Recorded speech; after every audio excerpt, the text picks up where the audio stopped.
Today is Valentine's Day, the day of the Fed meeting that is starting here very shortly, and the last day I'm going to be wearing the Valentine's Day hat. Then we break out the leprechaun hat, baby. So there's a lot we need to go over. But a big focus of this video, I want to go over Renaissance Technologies, how they increased their AMC position by 86%, now owning over 4 million AMC shares. And this filing just came out. And if you guys are unaware, Renaissance Technology is the same hedge fund, or really quant fund, that had a lot of people very excited a couple of months ago when they added to their position about 55%. Now they have added again to that position 86%. And Renaissance Technologies is one of the best performing hedge funds of all time to date. So we're going to dive into this whole situation, as well as give you guys all of the data that you need to know, the economic factors that are weighing on the markets a little bit today,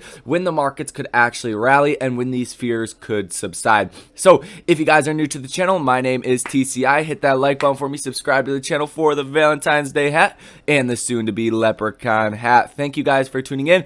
If you want to get access to all of my trades in real time and join a great trading community, almost 100 members strong, check that link out in the pinned comment down below. Ask me any questions, source trades, get my trades, do whatever you guys want to do. If you want access to it, linked in the pinned comment. Get yourself some free stock as well with Webull, Moomoo, and Public down below in the description of this video.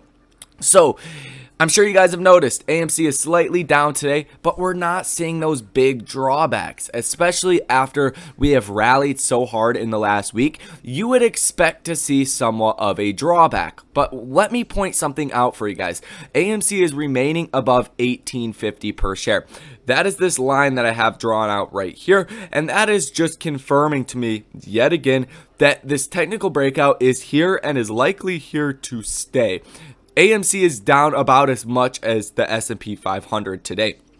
So it is correlating the markets, but when the markets are down like we seen on Friday, down 3% on the NASDAQ, AMC actually closed up 1.18%. So there's this weird phenomenon, and it's not weird. I say it because Wall Street thinks it's just crazy, right? When you short a stock into the ground below its fundamental valuation at $13, $15 per share, the stock's not going to keep dropping 5 or 10% when you have 2 or 3% down days in the markets. That sell-off slows down and will actually start to revert as hedge funds like Renaissance Technology find value in the stock and start to buy the stock again. So that's really what we have going on here. And if we can remain above 1850, even if the markets get bloody today, I think that is a phenomenal sign heading into the future. The SPY is also coming down just a little bit right now, and AMC is not quite correlating to the same extent. So that's also, looking good on that front. If we can remain above 1850, like I said, that's good. We are well above the 20-day simple moving average and these Bollinger Bands, but the next level is going to be 2256 for the 50-day moving average.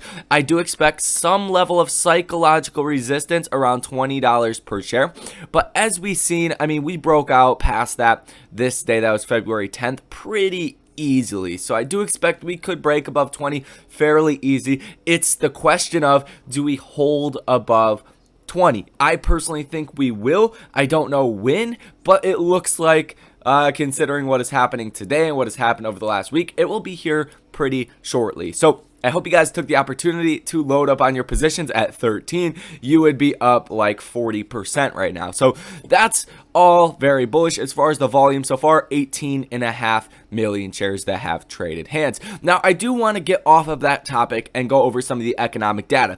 As we do know, the Fed meeting is starting pretty much right now. So if we get an emergency rate hike, it would probably come after that meeting. The Fed is voting on whether to raise or lower the basically discount points for the banks. That's how it comes up. In other words, to put that in English, they're voting to raise rates or cut rates. If they were, you can't really cut rates right now. That wouldn't make any logical sense. If they did that, the markets would probably freak out more than if they raised rates, because what the hell is going on? Why are you cutting rates? But they would probably raise rates. I don't know if it's going to happen. It's really a lottery ticket because historically, it hasn't happened too often. So it's really a black swan event. It would be an anomaly, and it would catch markets off guard, and you would see the market sell off dramatically on that. But then again, I don't think it is going to happen. Keep that in mind. Now, as far as the real data the markets will care about is going to be the PPI, and that's the Producer Price Index. That is the inflation side for producers, and that data comes out at 1:30 p.m. tomorrow on Tuesday. Not too much data that is coming out today at all for America. So also keep that in mind. A lot of economic data throughout the week.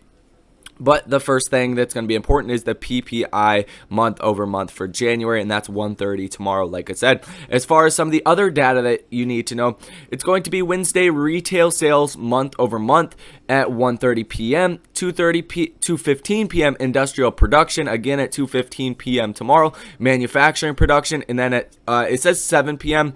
on trading economics, but I believe it comes out at 4 p.m. for the FOMC minutes. That's the Fed's projection of how the economy is going to grow, kind of what they plan to do. So if they were to raise rates, it might be on Wednesday, believe that or not. So Thursday, you do have 2 p.m. ECB Lane speech, and that is the European Central Bank, and that does move the markets. At 1:30 p.m., initial jobless claims, that will also move the markets. At 4 p.m., Fed Bullard speech, and it says 10 p.m. Fed Mester speech. I'm not sure the exact time on some of these ones that are later, like the FOMC minutes and Fed Mester. It might be at 4 p.m. as well. I don't know why Trading Economics says 10 p.m. I'll have to get further clarification on that. But Friday, you do have existing home sales for January at 3 p.m. At 3:45 p.m., Fed Waller speech, and at 4 p.m., Fed Williams speech. So all of these Fed speakers are going to move the markets a lot. And Fed Bullard came out today and said that they need to start hammering down, raising rates, and get inflation under control. So again, another bearish comment heading into this Fed meeting. So it'll be very interesting to see what does come out of that Fed meeting. If we get any information, only time will tell. And you do also have some more positive headlines. At least I think they're kind of positive for the Ukraine situation. It says Russia's Lavrov calls for more talks as as Ukraine crisis escalates. He's basically calling to have a meeting, and I guess told Putin that they should go about a diplomatic approach to this whole situation. So that did look good. Markets, they're not really buying it as far as today, but nevertheless, it looks like situations are de-escalating just a tad. Now, the Ortex data is giving us 21.75% short interest of free float for AMC. Current shares that are sold short of 111.64 million. I do want to point out that the cost to borrow max is going up now at 3.54%. And what I really want to watch is how high the cost to borrow max goes and if the utilization starts to come back down. Because like I said, the reason the utilization is 100% because you're not going to lend out your stock for 3.5% when the stock moves up 10% over the past week or so, almost every single day. So I want to watch that correlation to see, it'll kind of give us a gauge of how bullish the people that hold AMC stock are, like Renaissance, Vanguard, BlackRock, the guys that own 5% of the company that are really the ones lending out stock in a big amount that's going to move the share utilization numbers. So kind of a gauge to see how bullish they are right there. Nevertheless, as far as days cover, that's at 2.55. So the picture here is looking very, very beautiful. As far as Renaissance Technologies, you guys can see right here, Renaissance, RIEF, RIDA, and Ridge funds returned a negative 19%, 31%, and 31% in 2020, while the hedge fund's Medallion strategy regenerated positive returns of 76% over the same time period. Renaissance, RIEF, RIDA, and Ridge funds returned a positive 20, 15, and 10% in 2021, according to Bloomberg. Still respectable, but their main fund, the Medallion fund, which is the fund we're going to talk about, they're the ones that really use the quantitative aspect, the computer models, the technical models, a lot of different factors to determine whether their computer should buy or sell a stock. So very well performing hedge fund. And if you look at this, how do I invest in Renaissance Medallion Fund? The only way to invest in Medallion, get a job at Renaissance. Then you could invest with them. However, Renaissance Technologies does offer other funds, mainly the other funds that we just went over. So their quant fund, they're one that does really good and is invested in AMC. You can't even invest in it. So, you know, it's one of those situations. They're playing with their own money. Assets under management, $130 billion, founded in 1982. Number of employees, there's only 310 employees. So a pretty big hedge fund as far as assets under management, but it's not a large fund as far as number of employees. Now, Renaissance Technology, you can see this 13F filing came out February 11th. It says their average share price paid $30.43. Shares 4,681,833 shares. Shares changed. This is where it's important right here.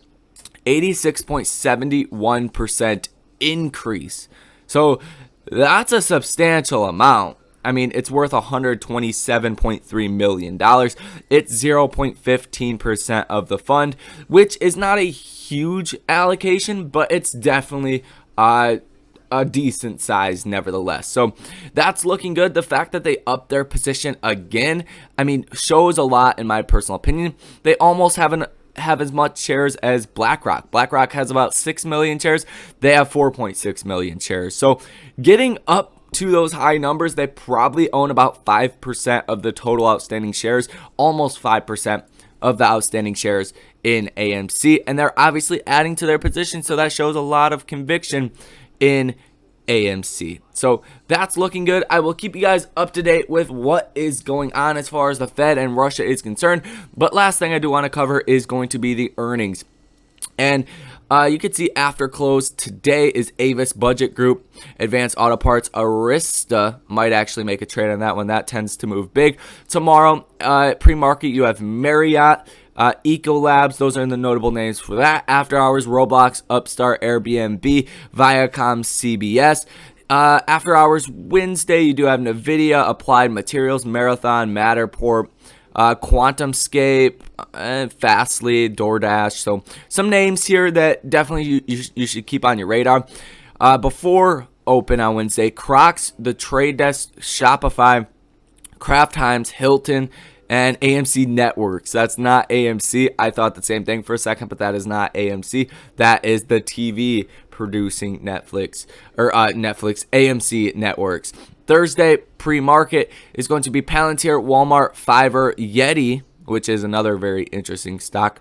After hours, Roku, Dropbox, Sunrun, and Redfin. Friday before market is going to be DraftKings, John Deere, and that's basically all you guys need to know. So thank you guys for tuning in. Hit that like button for me, subscribe to the channel, as well as comment down below. Get yourself some free stocks using the links in the description of this video. Check out the trading community if you guys want to be a part of that. It is very inexpensive, and I like to keep it that way because if you want to learn, that is your tool to do so. I'm not going to charge you $2,000 for a course that you can learn the same information for $20 signing up down below in the pinned comment. So thank you guys for tuning in, and I will see you in the next one.